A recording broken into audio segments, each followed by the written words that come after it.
সামাজিক যোগাযোগ মাধ্যমে ভাইরাল হওয়া সেই মাফলার এবার বিক্রির ঘোষণা দিয়েছেন প্রধান উপদেষ্টার প্রেস সচিব শফিকুল আলম। শনিবার নিজের ভেরিফাইড ফেসবুক আইডিতে এক পোস্টে এই ঘোষণা দেন তিনি।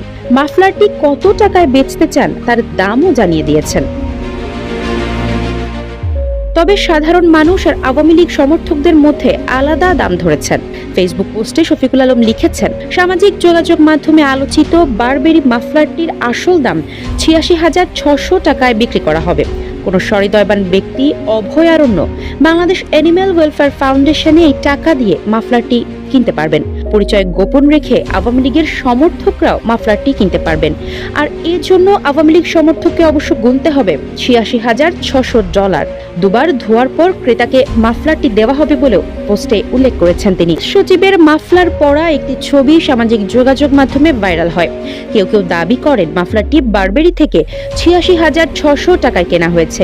আবার কেউ বলেন সরকারে যুক্ত হয়ে জনগণের ট্যাক্সের টাকায় এই মাফলার কিনেছেন তিনি। এমন কিছু ফেসবুক পোস্ট নিজের প্রোফাইলেও শেয়ার করেন প্রেস সচিব। গত ২৯ জানুয়ারি দিবাগত রাত ১:৪০ দিকে ফেসবুকে এক পোস্টে তিনি লেখেন, যখন আমার মাফলার বিশ্ব কাঁপানো এত বড় সংবাদ শিরোনাম হয়ে যায় তখন বুঝতে হবে আমি বিশাল এক কেউকেটা হয়ে গেছি। আমার এই নতুন তারকা খ্যাতি কি উদযাপন করা উচিত? এই ভাবনায় রাতে ঘুম আসছে না। এর আগে আরেক পোস্টে তিনি লেখেন, আমার ব্যবহৃত মাফলারটির জন্য কেউ ৬০০ টাকা দিলেও আমি খুব খুশি হব। এটা দিয়ে বঙ্গবাজার থেকে দুটি নতুন মাফলার কিনতে পারবো। প্রেস সচিবের ফেসবুক প্রোফাইল ঘেটে দেখা যায় শেখ হাসিনার পতনের অনেক আগে থেকেই এই মাফলার পরতেন শফিকুল আলম।